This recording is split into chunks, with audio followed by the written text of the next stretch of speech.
Welcome to the Deep Dive. This is where we take your source material, the articles, the research, all of it, and we distill the insights you need to be brilliantly informed and fast.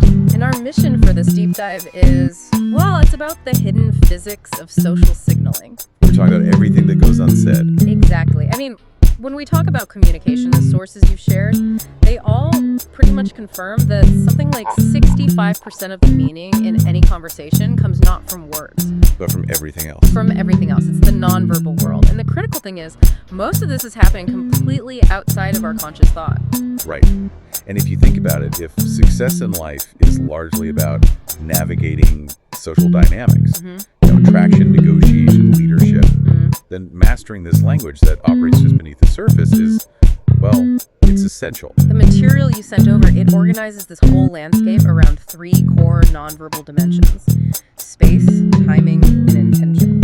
So we're going to treat this less like a dry psychology lesson and more like a crash course in social engineering. We'll go from microscopic signals, like a facial twitch, all the way up to these big sociological structures that govern our groups. Okay, let's do it. Let's unpack this and jump straight into that first axis, space. We're talking about proxemics here, right? The study of how distance conveys meaning. Yeah, and we can start with anthropologist E.T. Hall's classic American framework. It's a great way to understand those invisible boundaries. It gives us 4 zones. The first being the intimate zone. Right, at the shortest distance, 0 to 18 inches. This is reserved for whispering, comforting, physical contact. It's the highest stakes space there is. And then there's the one we spend most of our time defending, that invisible shield, the personal zone. That's the one. The personal space bubble, it's about 1.5 to 4 feet. This is where most casual, non-intimate interaction happens. And if you breach this without an established You relationship, feel it immediately. you immediately trigger discomfort, maybe even a mild threat response in the other person. But wait, is violating that personal space always an accident?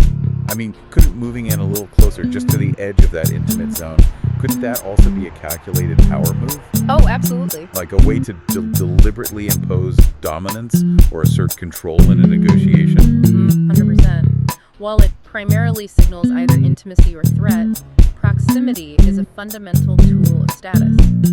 If a high-status person intentionally closes that distance, it forces the low-status person to either adapt or retreat. So not being able to control your own space is a clear sign of subservience. It is. Beyond that, you have the social zone, 4 to 12 feet. This is your standard professional setting. It reduces suspicion, increases formality. And then finally, the public zone, 12 feet and beyond. For lecturers or high-status people who need that distance for security or, symbolic reasons. It's vital, though, to contextualize all these measurements. Proxemics is so culturally defined. Well, for example, Latin American and Mediterranean cultures often have high contact norms. They prefer close proximity. They might see an American's preferred distance as coldness or aloofness. So if you're suddenly working on a global team, maybe a virtual one, understanding these unseen proxemic boundaries is critical. It's critical to building trust. You have to be aware of what kind of space the other person is expecting you to keep. And we don't just use our bodies to manage that space. Right. The sources bring up territoriality. Right. The idea that we use objects, an open laptop, a backpack, even just a half-empty coffee cup, To signal temporary ownership. Exactly. It's the nonverbal do not disturb sign. And it works. You've seen it in pocket shops or libraries. It's a low-stakes way to say, this territory is claimed, even if I'm not physically glued to it. It's a low cost. High-yield way to project psychological ownership. Okay, so if distance is the foundation, what happens when we start to close that distance? That brings us to the second dimension, intention. And we read this mostly through Kinesics body movement posture. And the primary takeaway here is expansion. Expansive, open, nonverbal displays. Think hands on hips, standing tall, chin up, very deliberate movements. They all convey dominance and confidence. You're literally just taking up more space in the environment. Exactly. And here's where it gets really interesting. Research suggests this expansive, open posture is incredibly potent in initial social or romantic settings. Even at zero acquaintance. Even at zero acquaintance, it signals not just confidence, but resources, whether that's time, money, social power, and a nonverbal willingness to share them. People make that inference so fast, and it's almost always subconscious. And when you look at specific attraction signals, they're often, well, kind of contradictory. Sources highlight flirtation cues like the coy smile.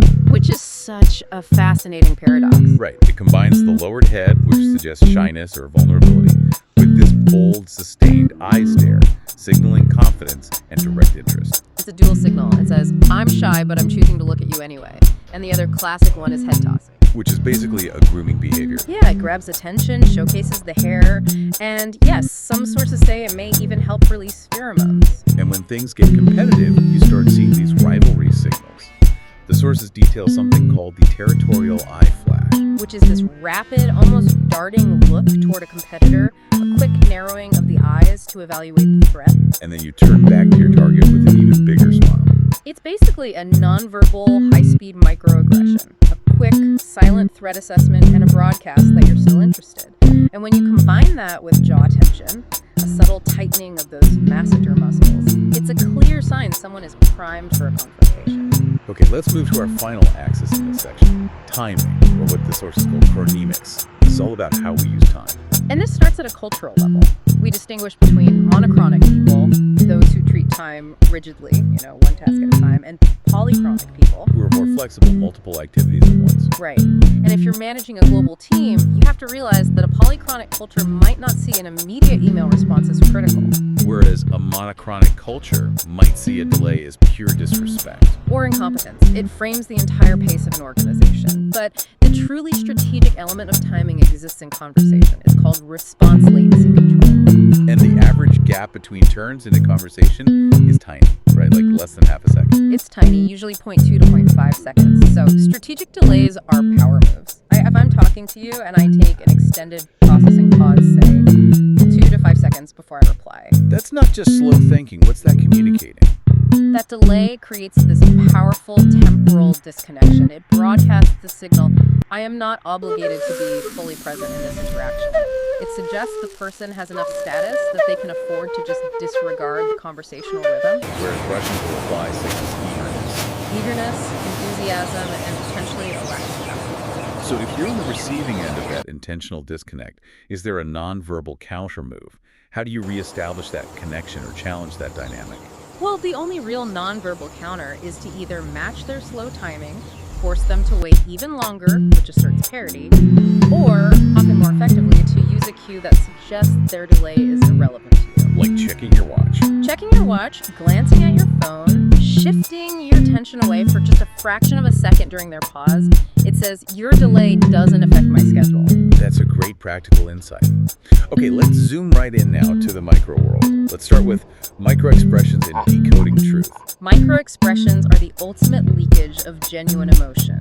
They're these brief, involuntary facial flashes that happen in less than half a second. They're almost impossible to suppress. That's impossible, which is why they're studied so intensely in, security, negotiation, lie detection. And the sources recap those 7 universal emotions we can detect this way. Happiness, sadness, anger, fear, disgust, surprise, and contempt. We don't need to know all the specific muscle names, but the indicators are key, like true happiness. The Duchenne smile. Right. It involves involuntary muscles around the eyes, creating those crow's feet. You can't fake it. And the key is that they're involuntary and they're rapid. Beyond the face, we also see our internal states revealed through these kinesic details known as adapters. Like scratching or just twirling your hair, fiddling with a pen. Exactly. They are signals of internal arousal or anxiety. The classic signs of stress in a job interview or a high-stakes negotiation. They're often unconscious attempts to manage tension when someone feels uneasy. And the brain is just reacting to a perceived threat. Which drives so much of this subconscious signaling. When we look at the neuroscience of that threat response, it's not just about any emotion, it's very specific. It's about danger. Right. Neuroimaging research shows that when people view faces showing different emotions, only fear and anger caused a significantly greater response in the amygdala compared to neutral faces. So the amygdala is fundamentally wired to prioritize and process threat signals above all else. We are hardwired to spot danger first. That's what the data suggests. So, if we understand how our bodies accidentally leak emotion and signal distress, let's flip it. What about intentionally withdrawing? How do you effectively become invisible in a crowd? The goal there is what the sources call strategic inconspicuousness, or normative blending. The principle is to present a non-threatening average pattern that the brain just skips over. You want to avoid becoming a pattern interruption. Precisely. And there are a few technical mechanisms for this. First is movement minimization. You have to drastically reduce fidgeting, eliminate sudden movements. Motion attracts attention, so absolute stillness is crucial. And where you stand is just as important as how you move. It is. You want what's called midfield occupation. You avoid the conspicuous edges of the room, and you definitely avoid the dead center. You position yourself in the second or third tier of an arrangement, just blending into the backdrop. And the final layer is using artifacts to broadcast unavailability, which is, incredibly effective today. This is the use of interpersonal unavailability broadcast signals, and it turns out the universal sign for leave me alone. The one that works 95% of the time. According to the sources, yes. It's simply wearing headphones or earbuds. It's a silent, undeniable declaration that your audio channel, and thus your attention, is closed. Or just staring intently at your phone, reading something held up high. It's a self-imposed boundary reinforced by prompt. Exactly. You're using the environment and props to manage proxemics and kinesics all at once. This all raises a really important question. How do these individual nonverbal signals, our distances, our delays, our micro-fidgets, how do they scale up to shape group behavior and even our own well-being? So now we shift to group dynamics, and we can start with what holds groups together. We distinguish between two elements here: task cohesion. Which is the commitment to the group's purpose, like a project team with a shared deadline. Yes, and social cohesion, which is the liking, the emotional attraction among members, like a group of friends who just enjoy each other's company. So you need a mix of both to establish a positive group climate or morale. You do, but this blend can go wrong. High cohesion, if it's coupled with extreme pressure to conform, leads directly to groupthink. Where the desperate desire for harmony just overrides any critical thinking, leading to, disastrous decisions. So the lesson here is that conflict isn't necessarily bad. You shouldn't be trying to achieve perfect, quiet harmony. You should embrace productive conflict. Exactly. Leaders should not rush to shut down what's called substantive conflict. This is disagreement focused squarely on the ideas, the beliefs, the information. Open discussion, rigorous debate, it's crucial. It prevents groupthink and leads to much higher quality output. But if the conflict becomes personal relationship conflict, that's where cohesion completely breaks down. That's the key difference. Substantive conflict is valuable. Relational conflict is corrosive. One strengthens the task, the other destroys the social fabric. Let's pivot to a really crucial self-coaching tool that uses these ideas of distance and perspective in a highly personal way: psychological distancing. This is maybe the most actionable technique for self-regulation we've talked about. Psychological distancing is the technique of increasing the psychological gap between yourself and the stressful event. You zoom out. Like using a wide-angle lens to see your current struggle as just part of a larger process. Yes, but the mechanism for doing this is rooted in language, which is fascinating. You're using a verbal tool to manage nonverbal anxiety. And it's all about a language shift during introspection. Entirely. So instead of dwelling in the first person, why did I fail? What should I have done? You refer to yourself using the second or third person. You ask, what should you do next? Or you even use your own name. Why is your name feeling this way? Why does creating that distance between I and you work so well? It reduces your emotional immersion in the situation. By creating this subtle social distance from yourself, it activates what's called wise reasoning. The kind of impartial reasoning we use when advising a friend. Exactly. It lets you recognize the limits of your own knowledge and the changeability of the future things you forget when you're emotionally swamped. And the benefits go way beyond just feeling calmer in the moment. They absolutely translate into physical well-being. Studies confirm this distancing leads to significantly less emotional distress, less rumination, but crucially, participants who use this technique reported fewer physical stress symptoms, fewer headaches, less stomach upset weeks later. That small shift in language literally makes your body feel safer. That's the takeaway. So really, what does this all mean? We've covered ground from the intimate sub-inch zone of proxemics to the strategic use of silence and chronemics to the tiny movements that broadcast anxiety. It seems like the ability to interpret and intentionally manipulate all this space, timing, movements fundamentally governs our success. Yeah, in relationships and negotiations, and ultimately in how well we regulate our own internal state. We saw how expansive posture signals status right away, how a strategic pause acts as a powerful blocker. And how just shifting your language from I to you can be a profound tool to reduce anxiety. It turns emotional immersion into objective analysis. The hidden physics operating in the millimeter and the millisecond have these monumental implications for how we succeed. Indeed. And we started this deep dive talking about how nonverbal communication refines our immediate rapport and trust. Our sources also note that some sociological theories, like those from Marx, suggest that big social structures are actually born from the actions of individuals. Which then appear to us as these necessary, unchanging social facts. That's a huge claim. That the rules of the office, the pace of the city, all emerge from billions of small individual interactions. So here is the final provocative thought for you.